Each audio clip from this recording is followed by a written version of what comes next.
माली का पौधा खराब हो जाए तो उसे जड़ से उखाड़ कर फेंक देता है। उसे कष्ट बहुत होता है, परंतु और कोई विकल्प नहीं बचा था। सब दवाई व खाद डाला, परंतु व्यर्थ रहा। जैसे सेब विक्रेता की टोकरी भरी सेबों में से एक सेब दागी हो जाती है तो वह उसे निकालकर कूड़े में डाल देता है। उस खराब सेब को सूअर खाते हैं। कितना पौष्टिक तथा महंगा फल यानी सेब था। सेब विक्रेता को दुख बहुत हुआ सेब खराब होने का तथा फेंकने का। यदि नहीं फेंकता तो अन्य सेबों को भी वह गंदी सेब गंदा कर देती।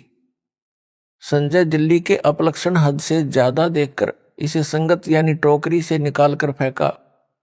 इसने एक पवन नाम के भगत को भी खराब किया जो जयपुर का रहने वाला है।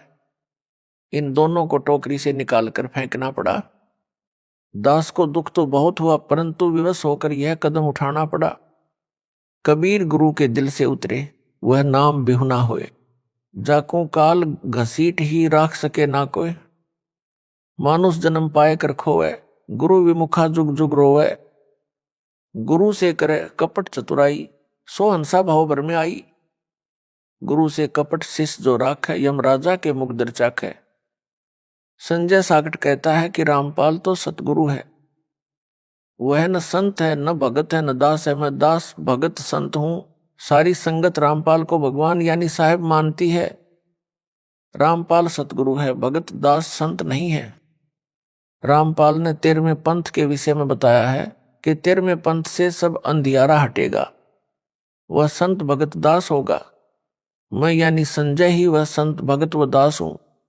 रामपाल तो सतगुरु है। उदाहरण देता वाणी से, सतगुरु साहेब एक शरीरा।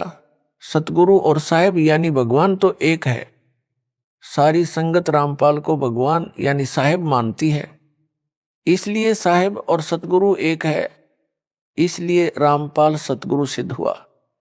अंधेरा तो भगत दास संत से हटेगा तथा सबका कल्याण होगा। वह मैं यानी संजय हूं। रामपाल को तो संगत भगवान यानी साहेब मानती है। फिर यह भी कहता है कि रामपाल भगवान नहीं हो सकता, इसने मां से जन्म लिया है। और यह भी कहता है रामपाल साहिब यानी भगवान है।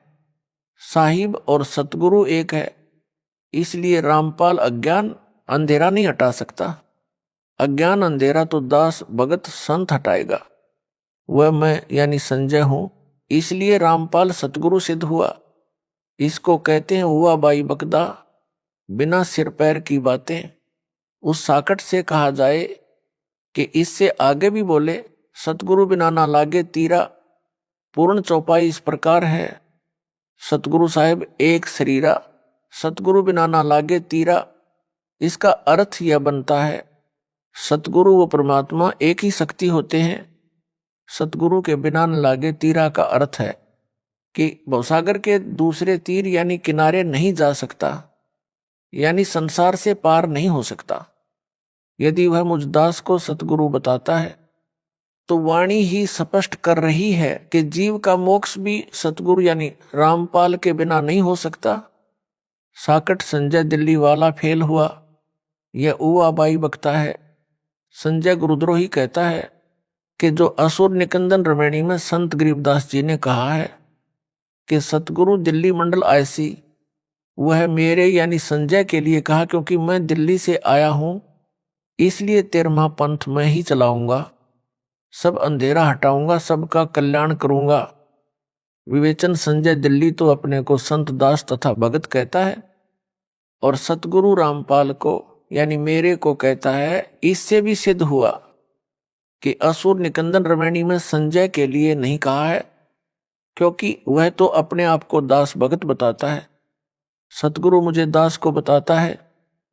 वाणी में तो वह सतगुरु कहा है जो दिल्ली मंडल में आएगा। साहिब तख्त कबीर ख्वासा, दिल्ली मंडल लीजय बासा। सतगुरु दिल्ली मंडल ऐसी, सूती धरणी सूम जगाएसी।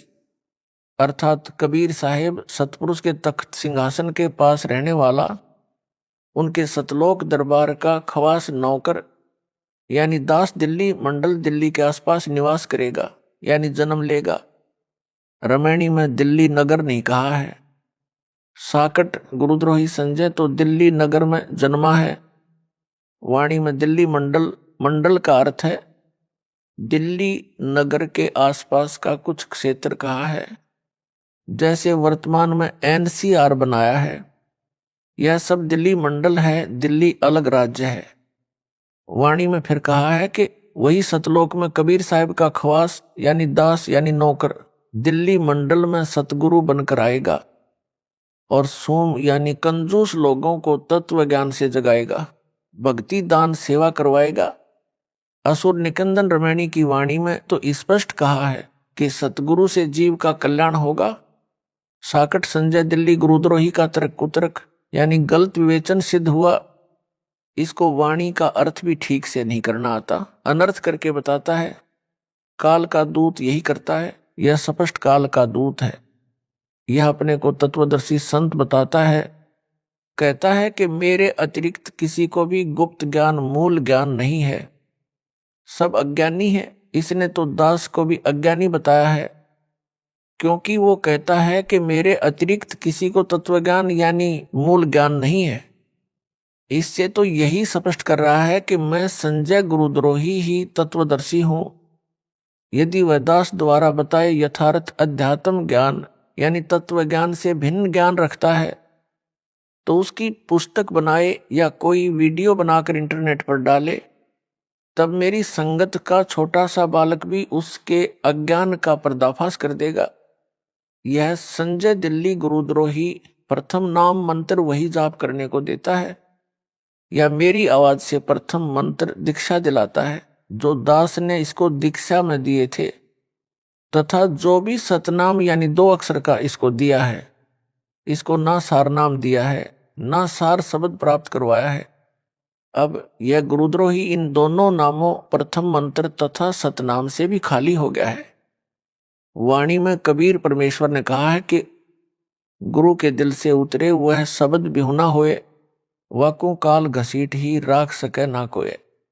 अर्थात जो शिष्य पूर्ण गुरु यानी सतगुरु के दिल से उतर जाता है, यानी गुरु जी द्वारा गुरुद्रोही घोषित कर दिया है, उसका नाम कनेक्शन कट जाता है, वह शब्द यानी नाम रहित खाली हो जाता है, उसको काल घसीट ले जाता है, उसे कोई नहीं बचा सकता।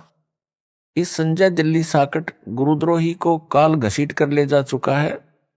काल इसमें प्रेतवत प्रवेश है, जैसे ऋषियों में प्रवेश करके अधूरा सूक्ष्म वेद लिखाकर उसके 4 भाग श्री वेद व्यास ऋषि द्वारा करवा दिए। सब जनता ने इन्हीं वेदों को पूर्ण अध्यात्म ज्ञान मान रखा था। दास का ज्ञान योग मेरे गुरुदेव जी की कृपा से परमेश्वर कबीर जी ने खोलकर सर्वग्रंथों का सार निकलवाया है। सूक्ष्म वेद यानी तत्व ज्ञान जो स्वयं कबीर परमेश्वर जी ने प्रत्येक युग में प्रकट होकर सतलोक से चलकर आकर बताया था, उसे सब ग्रंथों से भी प्रमाणित किया है। इससे हटकर जो कोई भी ज्ञान बताएगा वह अज्ञान होगा। कबीर जी ने कहा है कि 9 मन सूत उलझिया, ऋषि रहे जखमार, सतगुरु ऐसा सुलझा दे उलझे ना दूजी बार। अर्थात कबीर परमेश्वर जी ने कहा है कि अध्यात्म ज्ञान रूपी 9 मन यानी 360 किलोग्राम सूत, कच्चा धागा जो चरखे से काता जाता था, जो कपास से बनता था, उलझा हुआ है। ऋषिजन भी इसे समझने सुलझाने की अत्यधिक कोशिश कर रहे हैं, परंतु सुलझा नहीं यानी स्पष्ट नहीं हुआ। संध्या आरती में भी यही कहा है कि सनक सनंदन नारद मुनिजन शेष पार नहीं पावे, शंकर ध्यान धरे निश्वासर अजहू ताही सुलझावे। अर्थात ऋषियों तथा शेषनाग को भी परमात्मा का पार नहीं पाया, यानी यथार्थ रूप में नहीं समझ सके। शंकर भगवान कहलाने वाला भी दिन रात हठ योग करके ध्यान लगाकर परमात्मा को समझने तथा ज्ञान सुलझाने में अभी तक लगा है, कुछ भी सुलझ नहीं पाया है। सतगुरु ऐसा स्पष्ट कर देगा यानी सुलझा देगा, जो फिर उस युग में दोबारा किसी के उलझाने से यानी अज्ञान बनाने से नहीं उलझेगा। इस वाणी से यह भी स्पष्ट हुआ कि तत्व ज्ञान को सतगुरु ही प्रकट कर सकता है। संजय साकट दिल्ली तो अपने को संत दास भगत बताता है तथा सतगुरु मुझ दास को बताता है इससे भी यह अपने अज्ञान के मकड़ जाल में स्वयं ही फंस गया, अर्थात झूठा सिद्ध हो गया है। यदि इस गुरुद्रोही की बात को सच्ची माने, जो यह कह रहा है कि मैं संजय दिल्ली ही तत्व ज्ञान जानता हूं, मूल ज्ञान जानता हूं, तो नाम मेरे यानी दास वाले क्यों जपता है, क्यों अपने जाल में फंसाए भोले भक्तों को देता है? फिर तो नाम भी भिन्न होने चाहिए।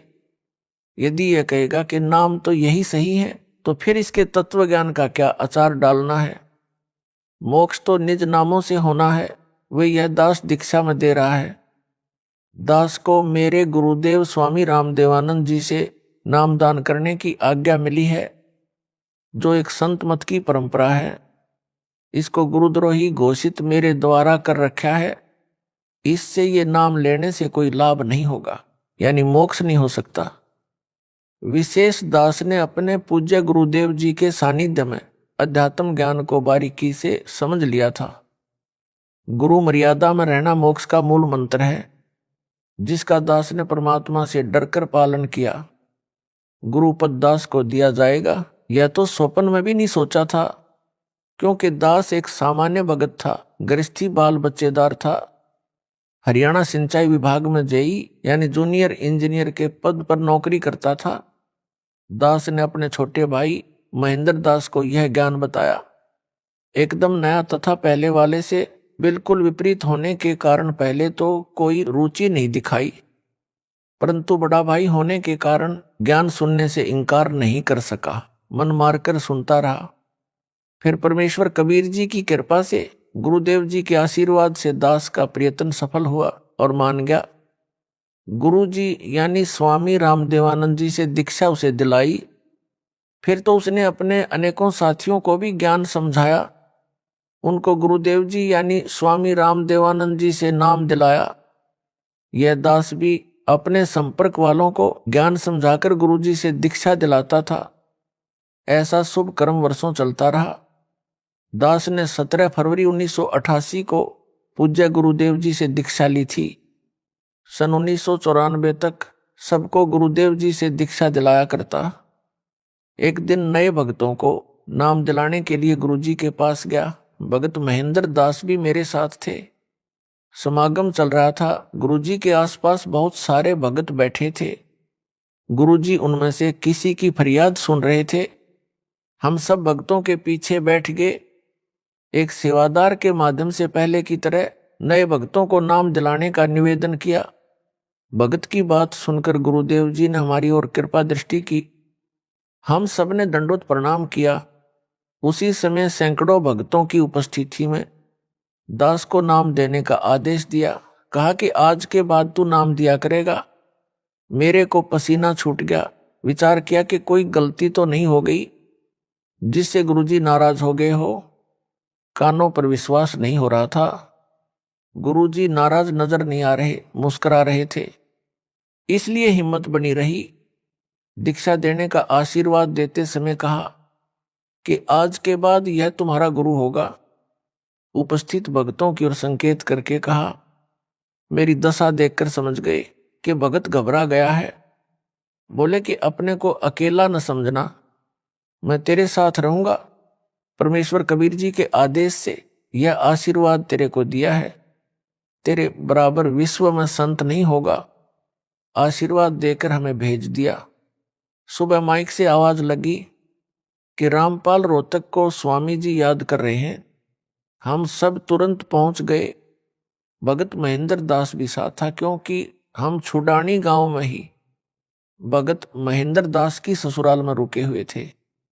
उस रात दास को नींद नहीं आई कि इतनी बड़ी जिम्मेदारी को कैसे निभा पाऊंगा। गुरुदेव तो जानी जान थे, उनको पता था कि भगत की हालत खराब हो गई है। जाते ही फिर कहा कि अपने को अकेला मत समझ, परम शक्ति तेरे साथ है, मैं भी तेरे साथ हूं। तेरे समान विश्व में संत नहीं होगा।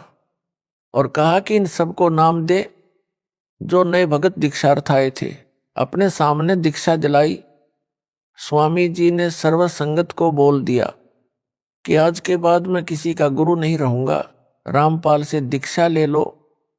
कारण यह था कि मेरे दादा गुरुजी ने उनको सारनाम देने का आदेश नहीं दे रखा था, क्योंकि प्रारंभ से परंपरा चली आई थी दास को ही सारनाम दिया जाना था, क्योंकि उत्तराधिकारी को ही सारनाम दिया जाता था।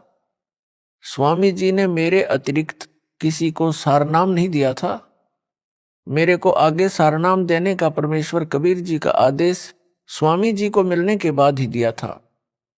कहा था कि पूरी परीक्षा करके ही सारनाम अनुयायियों को देना, तेरे को परमात्मा कबीर जी का भी संकेत आएगा, तब तक सारनाम ना देना। यह सब निर्देश बाद में दास को अकेले को तलवंडी बाई जिला फिरोजपुर पंजाब में आश्रम में दिया था। जब दास अकेला ही उनसे मिलने पहुंचा था, स्वामी रामदेवानंद जी गुरु महाराज जी का वचन फला है जो आज आपके सामने है। विश्व में ज्ञान छा गया है। जो स्वयंभू गुरु बने हैं उनको अध्यात्म का खा का भी ज्ञान नहीं। कितना भार सिर पर लिए हैं। यह संपूर्ण अध्यात्म ज्ञान का टोटा है। जो नकली गुरुओं का जीवन नष्ट करता है, उसके चेलों चेलियों का भी तर्क गुरु के अनुयायियों की जिम्मेदारी गुरु पर होती है। गुरु के सिर पर भार होता है। जब कबीर परमेश्वर जी ने देखा था कि 64 लाख अनुयायी पटरी से उतर गए थे, गुरु की आज्ञा को भी अनदेखा करने लगे थे, वे सारनाम योग्य नहीं थे, तो अपने सिर से भार उतारने के लिए लीला की थी। काशी नगर की प्रसिद्ध गणिका को हाथी पर बैठाकर बोतल में गंगाजल भरकर लोग उसे शराब मान रहे थे, पीने लगे। शराबी जैसी हरकत करते हुए गणिका के गले में बांह डालकर मुख्य बाजार में घूमने लगे थे। यह दृश्य देखकर 64 लाख गुरु विमुख हो गए थे, गुरुद्रोही नहीं हुए थे। उन सब का भार परमात्मा ने अपने सिर से उतारा। संत गरीबदास जी ने कहा है कि गरीब भड़वा भड़वा सब कहें, कोई ना जाने खोज, दास गरीब कबीर करम बांटत सिर का बोझ। अर्थात काशी के लोग तो निंदा करने लगे, कह रहे थे कि यह तो भड़वा यानी बेशरम हो गया, सरेआम बुरे कर्म करने लगा है। सब शिष्यों ने वह साधना त्याग दी, पहले वाली करने लगे जैसे राबी ने त्यागी थी। कबीर जी भारमुक्त हुए। इसी प्रकार पूज्य गुरुदेव स्वामी जी ने यह कहकर सिर का भार उतार दिया कि आज के बाद मैं किसी का गुरु नहीं रहूंगा। पहले वाले भी रामपाल से नाम ले लो, परंतु दुर्भाग्य है उन पहले वालों का, अधिकतर ने दास से दीक्षा नहीं ली। जो नए थे हमने नाम गुरुजी से दिलाया था, उन्होंने दास से दीक्षा ली। परमेश्वर कबीर जी ने अपने परम शिष्य गरीबदास जी को काल के साथ आंख में चोली खेलने की भविष्य की सब रणनीति बता दी थी। संत गरीबदास जी ने अपने एक शिष्य शीतलदास को सारनाम जाप को दिया था।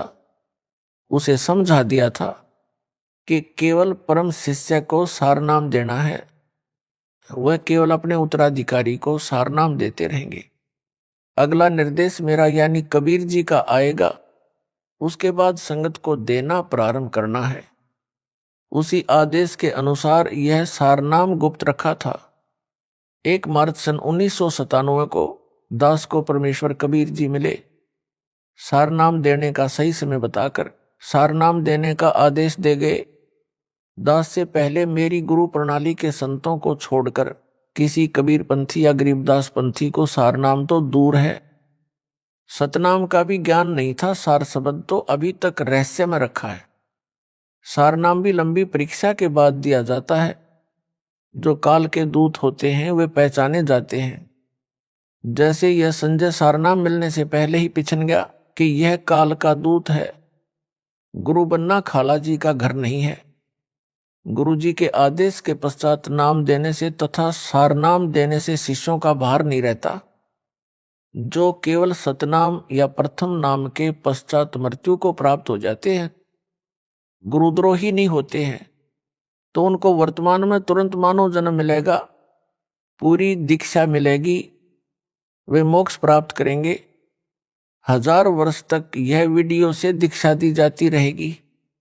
अब किसी का भार दास पर नहीं रहेगा। जो स्वामी जी के शिष्य थे वे भक्ति से चार्ज किए गए थे।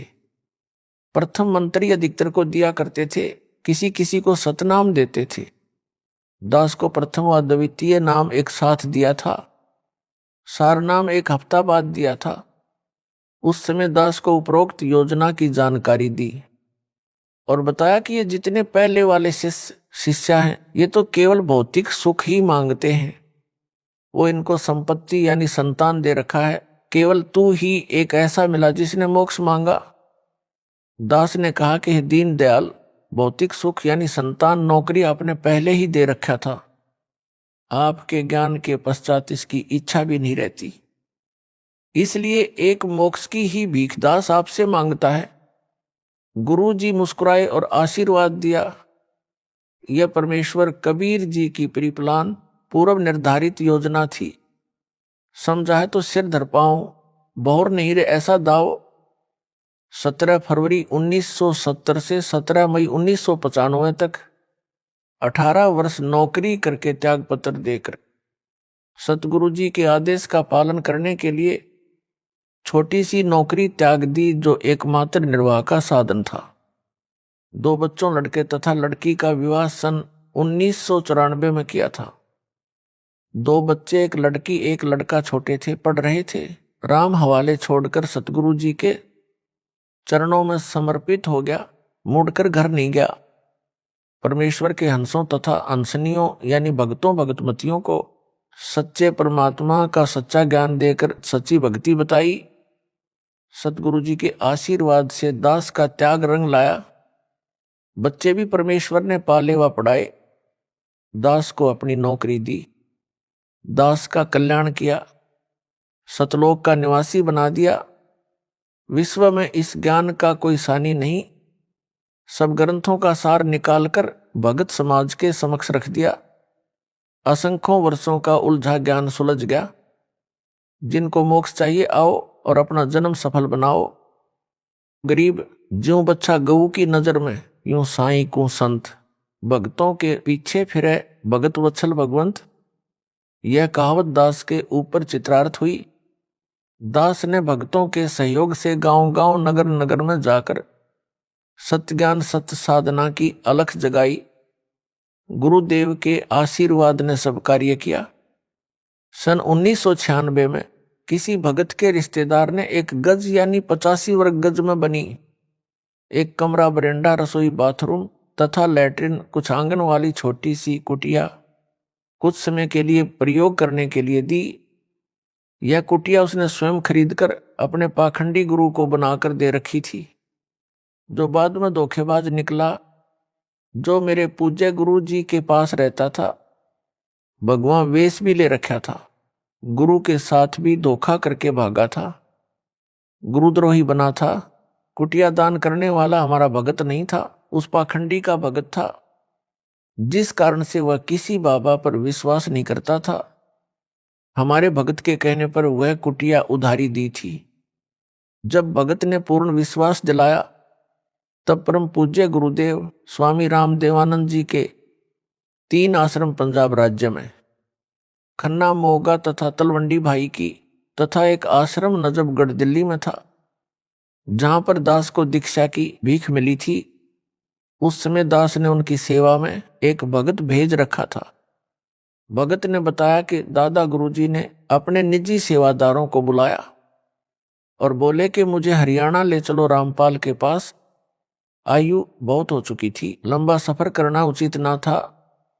भक्तों ने निवेदन किया कि आपका लंबे सफर में जाना उचित नहीं, परंतु एक नहीं सुनी। सन 1996 में 13 दिसंबर से 19 दिसंबर तक उसी जींद कुटिया के पास खाली प्लाटों में, जो किसी किसी के थे, निर्माण नहीं किया था, प्रथम खुला पाठ 7 दिन का किया जा रहा था। परमात्मा 12 दिसंबर 1996 को ही जींद कुटिया में आ गए। दास देखकर आश्चर्यचकित तथा बहुत खुश हुआ, दंडवत किया, भगत जन सेवा में लग गए। उस प्रथम अनुष्ठान को अपने सानिध्य में सफल करवाया। 7 दिन मौसम बसंत जैसा रहा।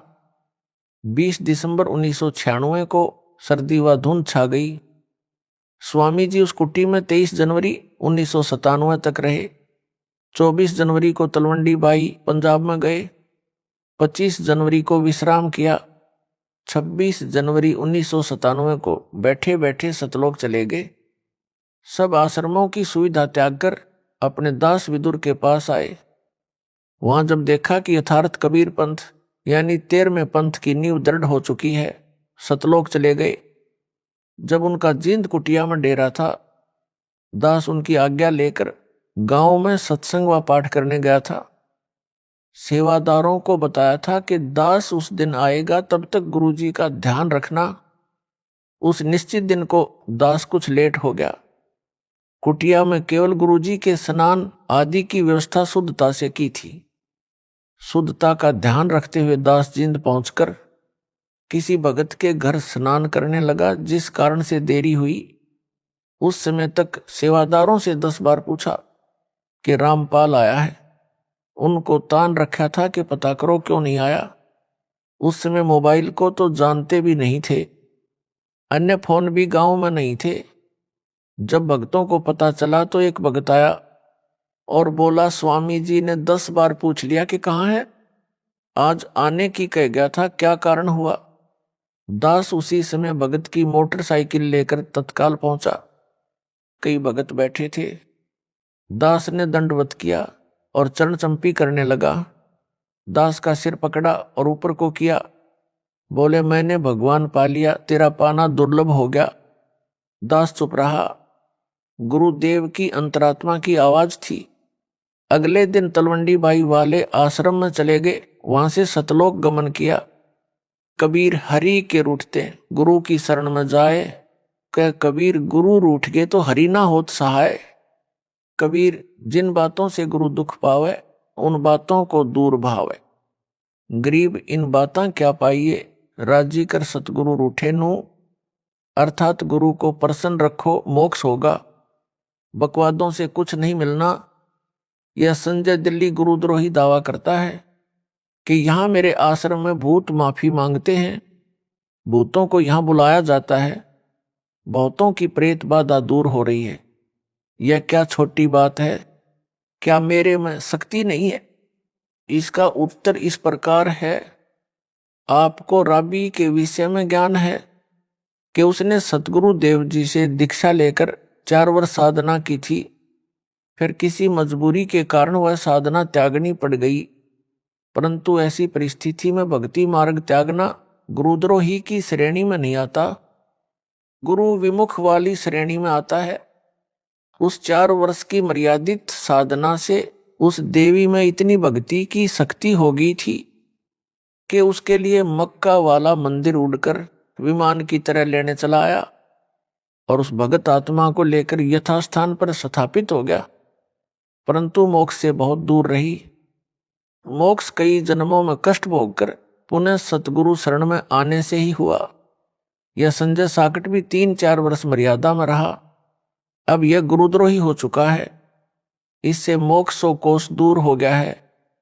उस मर्यादित साधना से मिली भक्ति ज्यादा नहीं टिकेगी, सीधा नरक में जाएगा।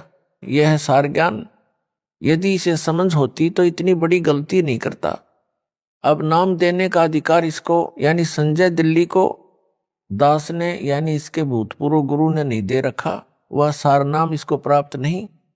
दावा करता है भूत निकालने का, भूतों को बुलाने का। भूत प्रेत निकालने व डालने वाले तो इस जैसे भारत में लाखों अड्डे हैं। इसने उस गांव को भूतगाह यानी प्रेतों का स्थान बना दिया। जैसे राजस्थान प्रांत में गांव मेहंदीपुर में बालाजी भूतगाह बना है, वहां केवल भूतों को निकालने डालने का काम है। अनगिनत जनता वहां जाती है। किसी का मोक्ष नहीं होना, क्योंकि मोक्ष तो सतगुरु से दीक्षा लेकर आजीवन मर्यादा में रहकर भक्ति सेवा दान करके प्राप्त होता है। गुरु भी पूर्ण हो। मेहंदीपुर में बालाजी का धाम कैसे बना? मेहंदीपुर राजस्थान प्रांत में एक सच्चा सुच्चा इंसान था। आयु लगभग 30 वर्ष हो चुकी थी। परमात्मा की भक्ति करता था। किसी कारण से विवाह नहीं करवाया था। जहां भी परमात्मा की कथा सत्संग चर्चा होती पहुंच जाता। सब कहते हैं कि गुरु बिन मोक्ष नहीं। उसने भी गुरु बनाया। गुरु रामायण का पाठ व कथा किया करता था। कोई भी पाठ करना होता है तो देसी गाय भैंस के घी की ज्योति जलाई जाती है, जो हवन का काम करती है। उसने एक श्री राम का मंदिर भी बनवा रखा था। उसमें रामचंद्र, सीता व लक्ष्मण तथा हनुमान की मूर्तियां पत्थर की स्थापित कर रखी थी। उन मूर्तियों के सामने अखंड ज्योति जलती थी। किसी में प्रेत बाधा होती तो उस मंदिर यानी आश्रम में जग रही ज्योति को वह हनुमान की मूर्ति तथा श्री राम, लक्ष्मण, सीता की मूर्ति को देखकर चिल्लाने लग जाती, बाबा छोड़ दे, कभी नहीं आऊंगा। कुछ देर में वह प्रेत बाधा वाला व्यक्ति स्त्री या पुरुष शांत हो जाता। यह सब मेहंदीपुर वाला भगत भी देखता था। वह भी जो कोई प्रेत बाधा वाला उसके संपर्क में आता, उसे गुरु धाम में ले जाता और भूत निकलवाता। एक बार गुरुजी बीमार पड़ गए, इलाज के लिए दूर शहर में चले गए। वहां लगभग 6 महीने रहना पड़ा। उसकी मौत हो गई। मेहंदीपुर वाला भगत अपने घर पर केवल हनुमान जी की पत्थर की मूर्ति को, जो उसे बारिश के मौसम में एक ऊंचे स्थान पर मिट्टी कटकर बह जाने पर दिखाई दी थी, वहां मिली थी, जो बहुत अच्छी यानी साफ नहीं बनी थी, परंतु लगती थी कि हनुमान जी की है।